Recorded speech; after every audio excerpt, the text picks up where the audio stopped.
Welcome student. Today I am going to present my third lecture on nasopulmonary drug delivery system, which belongs to the topic novel drug delivery system. So, here in this lecture we covered the following topics such as introduction of pulmonary drug delivery system, anatomy physiology of lungs, advantage and disadvantage of pulmonary drug delivery system. So, firstly start with the introduction part. तो जो हमारा pulmonary drug delivery system है जिसमें आपका respiratory tract involve होता है, it is the oldest route of drug administration which is followed by the ancient time. So, in the ancient time inhalation therapies include the uses of leaves of aromatic plants, balsam and vapors from the aromatic plants. So, there also the inhalation therapies is given, but in the recent era the pulmonary drug delivery system got the significance importance just because this delivery system provide a particularly few advantage over the other type of delivery system. So, over the past decade inhalation therapies established itself as a valuable tool in the local therapy of pulmonary diseases such as asthma or such as for COPD, chronic obstructive pulmonary diseases. In chronic obstructive pulmonary diseases, pulmonary drug delivery system offers many advantages over other conventional route.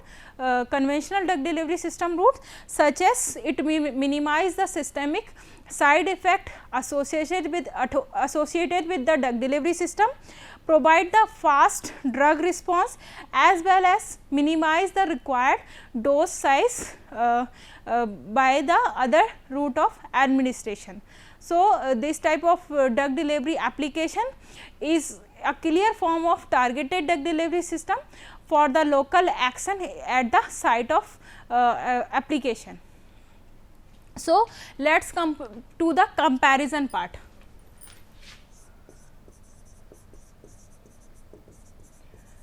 If we are going to compare with the parenteral route, तो parenteral root से जितनी भी drug होती हैं हम उनको बाया the injection देते हैं. अब इंजेक्शन के थ्रू जब हम किसी भी ड्रग को देते हैं तो ये हमारा क्या है, इन्वेसिव रूट ऑफ एडमिनिस्ट्रेशन है, जिसमें क्या होता है, पेशेंट को पेन होता है, डिस्कम्फर्ट फील होता है,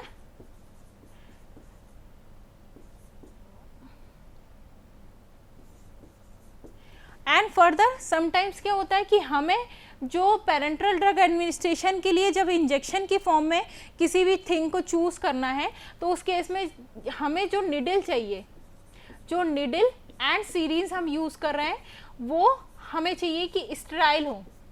तो इस केस में अगर स्टेरिलिटी मेंटेन नहीं होती, हाइजीन का भी इशू आ जाता है.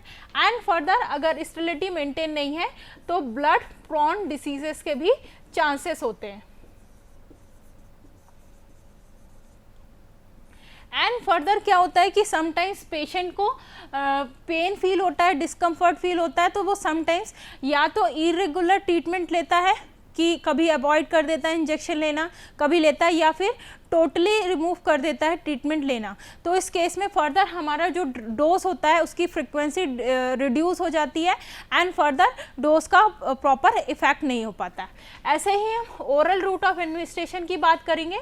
तो ओरल क्या है, most common route of administration है, बट इसके केस में क्या होता है कि स्मॉल ड्रग मॉलिक्यूल्स या स्मॉल ड्रग मॉलिक्यूल्स जिनका कि मॉलिकुलर वेट साइज है, तो उसके केस में हमारा oral drug delivery system better drug delivery system है. लेकिन जब हम लार्ज मॉलिक्यूल्स की डिलीवरी की बात करते हैं तो उस केस में ओरल ड्रग डिलीवरी सिस्टम हमारा प्रॉपरली वर्क नहीं करता. फर्दर ड्रग्स का क्या होता है, हमारा फर्स्ट पास मेटाबॉलिज्म हो जाता है और जीआई ट्रैक्ट में आपकी कुछ ड्रग प्रॉपरली एब्जॉर्ब नहीं होती और उनका स्टेबिलिटी का इशू होता है. वहीं पे अगर हम पल्मोनरी ड्रग डिलीवरी सिस्टम से हमारी ड्रग को देंगे तो many drug candidate, many drugs को हम इस रूट से दे सकते हैं. और फिर क्या होता है कि जो हमने ड्रग इस रूट से दी है, ड्रग का प्रॉपर एब्जॉर्प्शन होता है by the lung area and वहाँ से भी फर्दर आपकी ड्रग सिस्टेमिक सर्कुलेशन में भी जाती है और हमें कुछ रिसेंट अप्रोचेस या कोई भी ज़्यादा अप्रोचेस यूज़ करने की ज़रूरत नहीं रहती या फर्दर हमको उनको मॉडिफाइड करने की ज़रूरत नहीं रहती कि हम अपने फॉर्मुलेशन को मॉडिफाई करें तभी वो एब्जॉर्ब होगा। ड्रग डायरेक्टली नेचुरल मैकेनिज्म के थ्रू आपकी एब्जॉर्ब हो जाती है into the systemic circulation. And further क्या होता है कि जब ड्रग का प्रॉपर एब्जॉर्प्शन होता है तो ड्रग की बायोबिलिटी भी इंक्रीज हो जाती है, बायोबिलिटी इंक्रीज हो जाती है without any necessity of any permeation enhancers use and this is the non invasive type of route of administration. तो ओवरऑल क्या है कि हमने अदर रूट से कंपेयर करके देखा तो हमारा जो पल्मोनरी ड्रग डिलीवरी सिस्टम है as a alternative route other type of routes की जगह हम इसको चूज कर सकते हैं for the drug delivery systems. Then further introduction part में वो कौन सी ड्रग हैं जिनको हम बाया पल्मोनरी रूट्स दे सकते हैं। तो पल्मोनरी रूट से हम मेनली उन ड्रग्स को यूज़ करते हैं जिनको हम अस्थमा या क्रोनिक ऑब्स्ट्रक्टिव पल्मोनरी डिसऑर्डर्स को मैनेजमेंट के लिए यूज़ करते हैं। फॉर एग्जांपल जैसे बीटा 2 एगोनिस्ट जिसमें साल्ब्यूटामॉल, टर्ब्यूटालिन, फॉर्मेटरॉल, कॉर्टिकोस्टेरॉइड्स उसमें ब्यूडेसोनाइड, फ्लेक्सोटाइड एंड बैक्लोमिथासोन्स चूज़ किए जाते हैं। फर्दर जो मास्ट सेल स्टेबलाइजर्स ड्रग्स हैं जैसे कि सोडियम क्रोमोग्लाइकेट एंड निडोक्रोमिल, इसको भी फर्दर हम पल्मोनरी रूट के थ्रू देते हैं। वाई पल्मोनरी रूट इतना अभी लेटेस्ट ज़्यादा यूज़ क्यों किया जा रहा है, तो जो हमारा पल्मोनरी रूट है अभी बहुत ज़्यादा प्रॉमिसिंग एप्लीकेशन है इसके पल्मोनरी ड्रग एडमिनिस्ट्रेशन के, जस्ट बिकॉज फर्स्ट जो इसका एडवांटेज है कि it use to achieve the systemic absorption of drug by the administration of drug substances. तो अगर हम पल्मोनरी रूट से भी किसी ड्रग को देते हैं तो फर्दर लास्टली वो सिस्टेमिक सर्कुलेशन में जाती है और आपके ओवरऑल सिस्टम में भी प्रेजेंट होती है। तो हम local as well as systemic action के लिए, दोनों टाइप की ड्रग एक्शन के लिए हम पल्मोनरी ड्रग डिलीवरी सिस्टम को चूज़ कर सकते हैं। Particularly for those drug substances जिनकी पुअर वायबिलिटी है, जिनको आप ओरल रूट से देखते हो और वहाँ पे वो पुअर वायबिलिटी शो करते हैं, तो उन केसेस में भी हम पल्मोनरी रूट को as a alternative route for the delivery of that type of substances such as peptides और प्रोटीन, इनकी डिलीवरी के लिए as a convenient pathway choose कर सकते हैं। फिर फर्दर एडवांटेजेस पार्ट कि pulmonary drug delivery system over the other type of delivery system हमारे क्या क्या एडवांटेज प्रोवाइड कराता है। First advantage is needle free pulmonary delivery. तो जो हमारे पेरेंटल ड्रग ऑफ एडमिनिस्ट्रेशन है वहाँ हमें निडल चूज़ करना पड़ती है जिसके कारण पेशेंट को पेन और डिस्कम्फर्ट फील होता है। इस टाइप के डिलीवरी सिस्टम में ये वाली प्रॉब्लम हमारी ओवरकम हो जाती हैं। इट रिक्वायर्स लो और फ्रैक्शन ऑफ ओरल डोज। तो ओरल ड्रग डिलीवरी सिस्टम से जब हम किसी भी ड्रग को देते हैं तो उसके फर्स्ट पार्ट ऑफ मेटाबॉलिज्म के कारण फर्दर हमारी ड्रग की बायोबिलिटी डिक्रीज हो जाती है और इससे हमें लार्ज डोज देना पड़ता है। बट पल्मोनरी सिस्टम से हमारी ड्रग डायरेक्टली सिस्टमिक सर्कुलेशन में जाती है तो यहाँ पे हमें लो और फ्रैक्शन ऑफ ओरल डोज देना पड़ता है। ओरल डोज से हमेशा कम ही डोज हमें पल्मोनरी रूट से डिलीवरी के लिए रिक्वायर्ड रहता है। Then pulmonary drug delivery system having the very negligible side effect. तो अगर हमने ओरल रूट से ड्रग को देते हैं तो ड्रग हमारी पूरी जीआई ट्रैक्ट को पास ऑन होकर जाती है जिसके कारण उसके साइड इफेक्ट भी इंड्यूस होते हैं। एंड अगर हम पल्मोनरी रूट से देंगे तो हमारे जो ये साइड इफेक्ट है वो मिनिमाइज या निग्लेजिबल इंड्यूस होते हैं क्योंकि आपकी जो ड्रग है ओवरऑल बॉडी को एक्सपोज नहीं होती है। Onset of action is very quick. तुरंत आपको क्विक ऑनसेट ऑफ एक्शन मिलता है by the pulmonary drug delivery system. Degradation of drug by the liver is avoided. जो ड्रग है उसका लीवर में फर्स्ट पास मेटाबॉलिज्म नहीं होता, डायरेक्टली सिस्टेमिक सर्कुलेशन में जाती है तो अवॉइड होता है यहाँ पे, जिसके कारण ड्रग का डिग्रेडेशन आपका रिड्यूस हो जाता है। फिर साइड स्पेसिफिक डिलीवरी, अगर आप चाहते हो आपको लोकल एक्शन के लिए साइट स्पेसिफिक डिलीवरी देना है तो आप पल्मोनरी ड्रग डिलीवरी सिस्टम को as a prominent route choose कर सकते हो।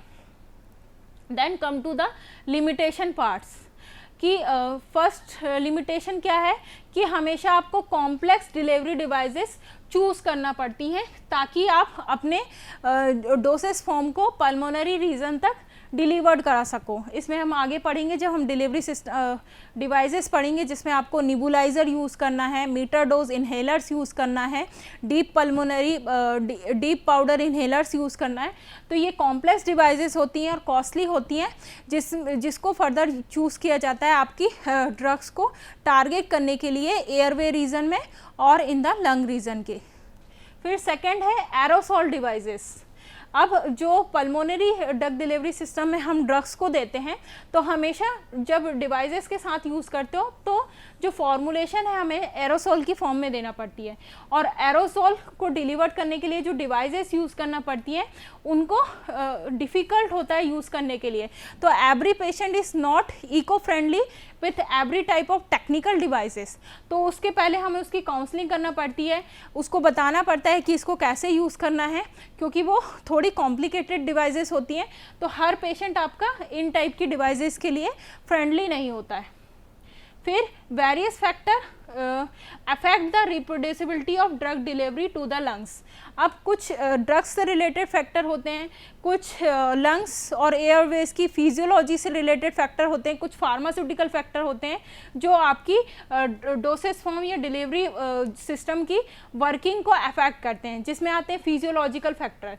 जो आपकी रेस्पिरेटरी ट्रैक्ट है उसकी एनाटॉमी फिजियोलॉजी कैसी है, उस पर फर्दर आपकी डिलीवरी सिस्टम और डिवाइसेस का चूजिंग डिपेंड करेगा। सेकेंड, फार्मास्यूटिकल फैक्टर, जिसमें आप जो डिवाइस या फॉर्मुलेशन अप्रोच चूज़ कर रहे हो उसके वेरिएबल्स आपको पहले चूज़ करने पड़ेंगे कि अकॉर्डिंग टू डिलीवरी सिस्टम और डिवाइस आपको किस टाइप का ड्रग चूज़ करना है या कौन सा ड्रग हमारा देने के लिए सुटेबल रहेगा। फर्दर, ड्रग एब्जॉर्प्शन में be limited by the physical barrier of mucus layer, क्योंकि क्या है कि जब आप लंग में डिलीवरी कराओगे तो लंग डिलीवरी के लिए हमें हमेशा नेज़ल एरिया से ही आपकी ड्रग आगे जाके लंग में टारगेट होगी। तो लंग में टारगेट होने से पहले आप वेरियस रीजन से पास ऑन होगी जहाँ पे पहले से म्यूकस लेयर प्रेजेंट है एज अ प्रोटेक्टिव लेयर, तो वो as a physical barrier work करती हैं और some drugs interact with the mucus surface और वहाँ पे उनका डिग्रेडेशन भी हो जाता है due to the presence of exo enzyme endo enzymes, जिसके कारण फर्दर उनकी बायोबिलिटी कंप्रोमाइज हो जाती है। देन फर्दर म्यूकोसिलियरी क्लियरेंस, जो फर्दर हमारा रेस्पिरेटरी ट्रैक्ट्स होते हैं या before respiratory reason, mucociliary clearance के थ्रू आपकी जो ड्रग रहती है वो क्लियर आउट हो जाती है, जिसके कारण फर्दर ड्रग का रेसिडेंशियल टाइम जो होता है वो आपके लंग्स में रिड्यूस हो जाता है। Efficient drug delivery of slowly absorbed drug must be overcome by the ability of lung to remove drug particle by the mucociliary clearance। तो जो ड्रग स्लोली एब्जॉर्ब होती हैं उनका फर्दर एब्जॉर्प्शन डिक्रीज इसलिए हो जाता है क्योंकि पहले ही वो ड्रग म्यूकोसिलियरी ट्रांसपोर्ट या म्यूकोसिलियरी क्लियरेंस मैकेनिज्म के थ्रू पहले ही बाहर हो जाती हैं और फर्दर उनका एब्जॉर्प्शन तो ऑलरेडी स्लो है, तो उस केस में ड्रग का फर्दर एब्जॉर्प्शन एंड बायोबिलिटी और ज़्यादा डिक्रीज हो जाती है। इम्यूनोजेनिसिटी, कुछ ड्रग जो प्रोटीनियस और पेप्टाइड नेचर की होती हैं उस केस में क्या होती है आपकी ड्रग कैंडिडेट इम्यूनोजेनिसिटी कॉज करती हैं और सम टाइप ऑफ रिएक्शंस आपके बॉडी में इंड्यूस हो जाती हैं। उसके बाद next come to the anatomy and physiology of lungs. तो एनाटॉमी और फिजियोलॉजी की बात करें तो जो हमारा लंग्स है एक कॉम्प्लिकेटेड ऑर्गन सिस्टम है जिसमें बहुत ही complex type of cells and complex type of organization present होता है और इसमें स्ट्रक्चरल फंक्शनल रिलेशनशिप होती है between the organ and between the cells. तो मेनली जो हमारा लंग है, लंग में लंग सिस्टम जो होता है उसमें मेनली 2 रीजन्स इन्वॉल्व होते हैं। पहला रीज़न होता है कंडक्टिंग एयरवेज और दूसरा होता है रेस्पिरेटरी रीजन। तो कंडक्टिंग एयरवेज, जब हमें लंग्स में टारगेटिंग कराना है ड्रग की, तो जो नोज़ एरिया रहता है, नोज़ एरिया से लेके हमारा जो ट्रैकिया ट्रक का रीजन रहता है ये कहलाता है कंडक्टिंग एयरवेज। तो कंडक्टिंग एयरवेज का मेन काम क्या होता है? To serve warm moist humidify air. तो मेनली जब आपकी जो गैसेस हैं वो नोज से होके जाएंगी, तो नोज से लेके ट्रैकिया तक का जो रीजन है उसका काम होगा कि भाई एयर को प्यूरिफाई करना, उसमें मॉइस्चर कम है या ज़्यादा है उसको मेंटेन करना, उसका ह्यूमिडिफिकेशन करना, उसकी हीट जो है उसको मेंटेन करना, एंड फर्दर उसको आगे के सर्कुलेशन जो हमारा लंग सिस्टम है उसके लिए पास ऑन कर देना। फर्दर हमारा जो रेस्पिरेटरी रीजन है, रेस्पिरेटरी रीजन में आपका जो एल्वियोलर सैक है और जो एल्वियोलाई हैं वो मिलके बनाते हैं आपका रेस्पिरेटरी रीजन। इसमें भी आपका एल्वियोलर सैक और एल्वियोलाई, तो ये दो मेनली जो रीजन्स होते हैं वो आपके लंग्स में प्रेजेंट होते हैं। इनका मेन काम होता है गैस एक्सचेंज करना और मेनली रेस्पिरेशन का काम यहीं पे होता है। तो उसमें भी एल्वियोलर सैक होती हैं जो गैसियस एक्सचेंज में 10% पार्टिसिपेट करते हैं, बाकी 90% जो गैस एक्सचेंज का काम होता है वो आपके एल्वियोलाइज में होता है। देन एनाटॉमी फिजियोलॉजी में अगर आप लंग्स देखोगे तो हमारा यहाँ पे हमारा नोज़ है, नोजिया से यहाँ नोज़ के बाद यहाँ पे हम ट्रैकियल रीजन में आते हैं। तो ट्रैकिया में जो आपकी मेन ब्रोंकाई होती है वो डिवाइड होके 2 ब्रोंकस में डिवाइड होती है। ये ब्रोंकस जाके आपके लंग्स में ओपन होते हैं और यहाँ पे आपके लंग्स 2 पार्ट में डिवाइड होता है, राइट लंग और लेफ्ट लंग। लेफ्ट लंग में आपके 2 लोब्स होते हैं, upper lobe, over lobe, lower lobe, and right lung में जो होता है आपका अपर, मिडिल और लोअर लोब दोनों होता है। इन लंग्स के अंदर भी आप देखोगे तो जो आपकी ब्रोंकस होता है वो फर्दर ब्रोंक्यूल्स में कन्वर्ट होता है, ब्रोंक्यूल्स आगे जाके फर्दर एल्वियोलर सैक्स में कन्वर्ट होते हैं और एल्वियोलर सैक्स में भी छोटी छोटी आपकी एल्वियोलाइज, ब्रोंक्यूलर एल्वियोलाइज प्रेजेंट होती हैं। So the airway is further divided into many folds. तो अगर आप नोज से लेकर ट्रैकिया तक का रीजन देखोगे, जो आपका कंडक्टिंग एयरवे रीजन है, तो वहाँ पे क्या होता है, वो स्टार्ट होता है आपका नेजल कैविटी से। नेजल कैविटी में आगे आपके साइनस, साइनस के आगे nasopharynx, oropharynx, लैरिंग्स, trachea, bronchi and bronchioles, ये सारी आपकी कंडक्टिंग एयरवेज हैं। उसके बाद रेस्पिरेटरी रीजन आता है जो कि मेनली मिलके बना होता है respiratory bronchioles, alveolar duct and alveolar sacs. तो फर्दर जो हमारा रेस्पिरेटरी ट्रैक होता है उनमें अगर आप नोज के एरिया से लेके देखोगे तो टोटल 23 बाइफर्केशंस प्रेजेंट रहते हैं through the mouth to alveoli. And major task क्या होता है रेस्पिरेटरी रीजन का या लंग्स का, to provide the gas exchange by adding oxygen and by the removing the carbon dioxide from the blood passing through the pulmonary capillary bed। तो further जो हमारा lung reason है या बोलना चाहिए रेस्पिरेटरी रीजन है उसको मेनली 3 पार्ट्स में डिवाइड किया गया है। पहला पार्ट होता है हमारा नेजोफेरिंग्स रीजन। नेजोफेरिंग्स रीजन, इसको हम अपर एयरवे रीजन भी बोलते हैं। सेकेंड जो रीजन होता है हमारा ट्रैकियोब्रैंकियल रीजन, जिसको हम सेंट्रल या कंडक्टिंग एयरवे रीजन भी कहते हैं। एंड थर्ड रीजन जो होता है जिसको हम बोलते हैं एल्वियोलर रीजन या respiratory peripheral pulmonary airway region. तो ये हमारे 3 रीजन होते हैं जो लंग रीजन या रेस्पिरेटरी रीजन में प्रेजेंट होते हैं। तो नेजोफेरिंग रीजन में जो हमारे बोलना चाहिए यूनिट्स इन्वॉल्व होती हैं वो हमारी चालू होती है नोज से।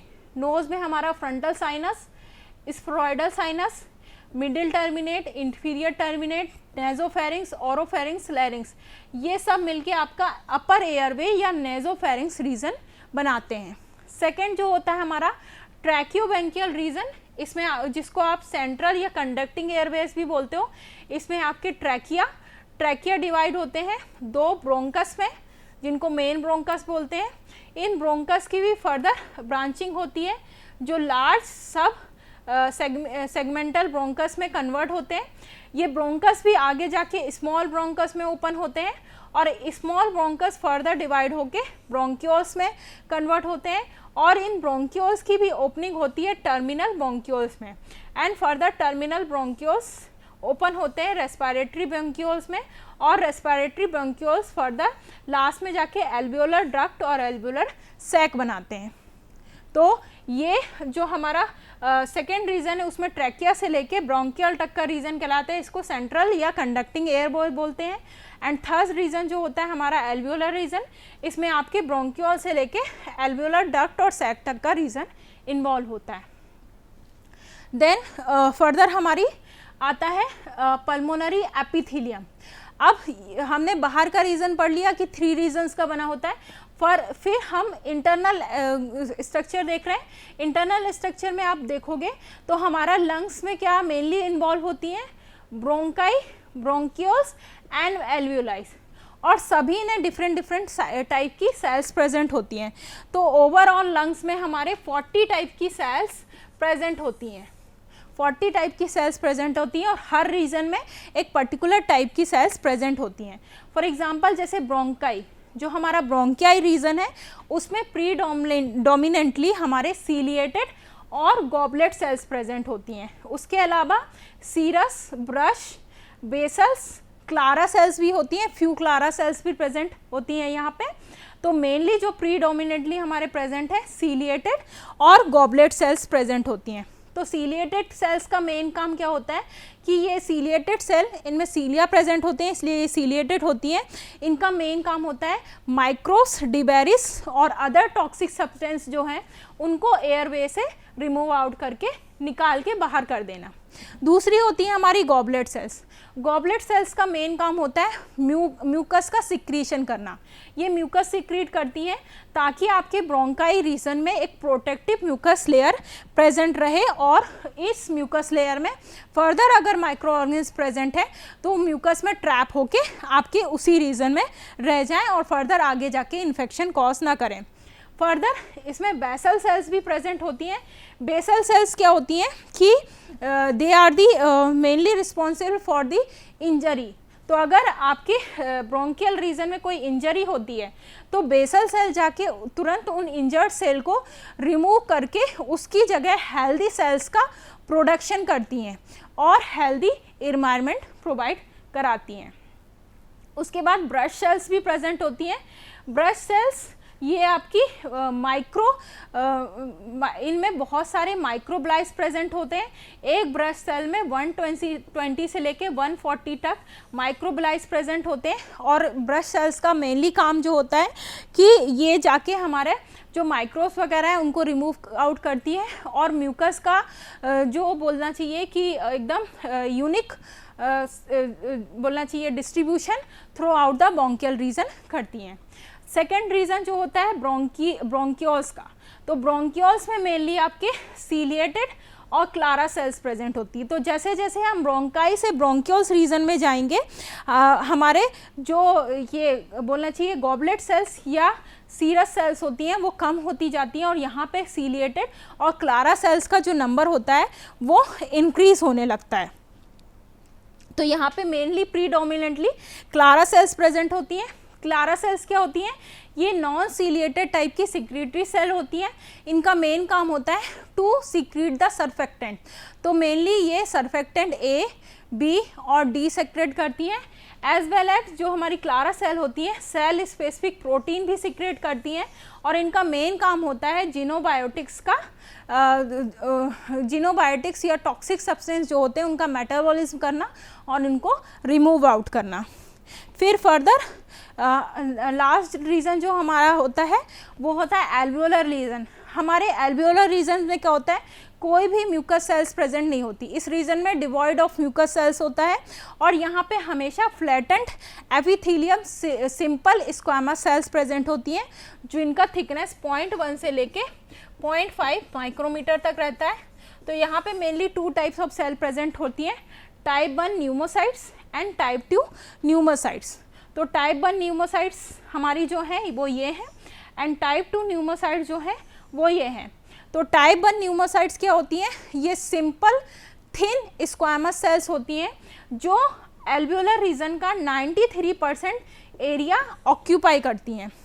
तो इनका मेन काम होता है ये गैसेस के डिफ्यूज़न में और मॉलिक्यूल्स के डिफ्यूज़न में हेल्प करती हैं, लेकिन इनमें कोई भी रिप्लिकेशन पावर नहीं होता, ये सेल्फ रिप्लिकेट नहीं हो पाती और ये टॉक्सिक सब्सटेंस के लिए ससेप्टेबल होती हैं। अगर टॉक्सिक सब्सटेंस आ जाएंगे तो उस केस में ये डिस्ट्रॉय हो जाती हैं। दूसरी टाइप की जो सेल्स होती हैं टाइप 2 न्यूमोसाइट, इनको बोलते हैं ग्रेटर एल्व्यूलर सेल्स, क्योंकि इनका साइज़ बड़ा होता है और ये थिक टाइप की स्क्वामस सेल्स होती हैं, क्यूबॉइडल नेचर की होती हैं और ये भी कुछ सरफेक्टेंट रिलीज़ करती हैं। इन सरफेक्टेंट का काम क्या होता है कि मेनली जो वाटर है उसका सरफेस टेंशन रिड्यूस करना एंड फर्दर अलाउ करना मेम्ब्रेन का सेपरेशन एंड फर्दर इंक्रीज करना जो एयर एक्सचेंज की कैपेसिटी होती है इनसाइड द एल्वियोलाई। तो एल्वियोलाई में जो एयर एक्सचेंज का काम है उसका कैपेसिटी को इंक्रीज करने के लिए ये जो सेकेंड टाइप की सेल होती हैं various number of surfactant secrete करती हैं। एज वेल एज ये फैगोसाइटिक टाइप की सेल होती हैं, इनका मेन काम होता है जो पार्टिकुलेट मैटर लंग्स में आते हैं उनकी फैगोसाइटिस करना और फर्दर उनको लिम्फ नोड की तरफ भेज देना ताकि लिम्फ नोड के से फर्दर ये म्यूकोसिलियरी क्लियरेंस के थ्रू रिमूव्ड आउट हो जाए। तो मेनली हमारे 3 रीजन्स होते हैं लंग्स में और इसमें डिफरेंट टाइप की सेल्स प्रेजेंट होती हैं। Now there is the reference which I have followed to prepare this PPT and so further go for revision.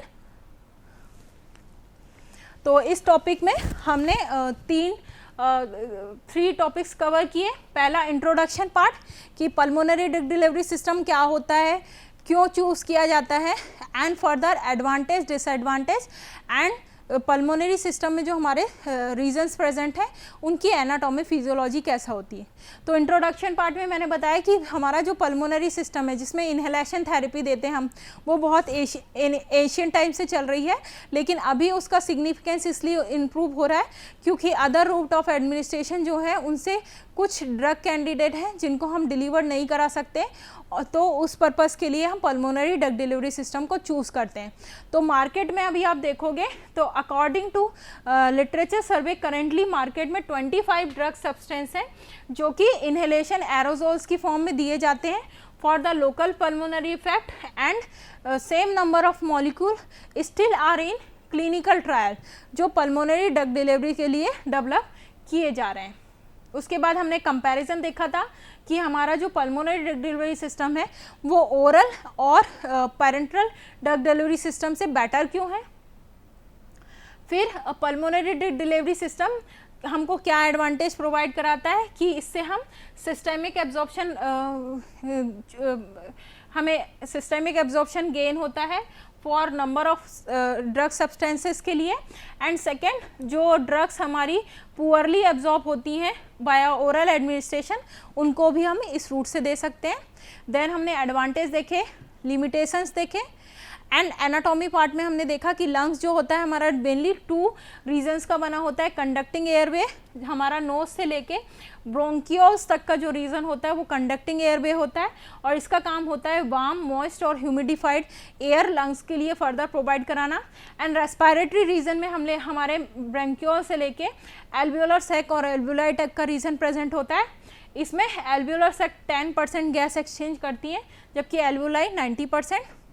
फिर हमने देखा कि जो हमारा लंग रीजन है 3 पार्ट्स में डिवाइड होता है एंड लंग्स में डिफरेंट रीजन में डिफरेंट टाइप की सेल्स प्रेजेंट होती हैं, उनकी डिफरेंट फंक्शनिंग होती हैं कि लंग्स में किस टाइप का सब्सटेंसेस का एब्जॉर्प्शन होगा और गैस एक्सचेंज में कैसे वो हेल्प करेंगी। तो ये हमारा टोटल यहाँ पे रिवीजन पार्ट कंप्लीट हो गया। ये रेफरेंसेस हैं। Thank you.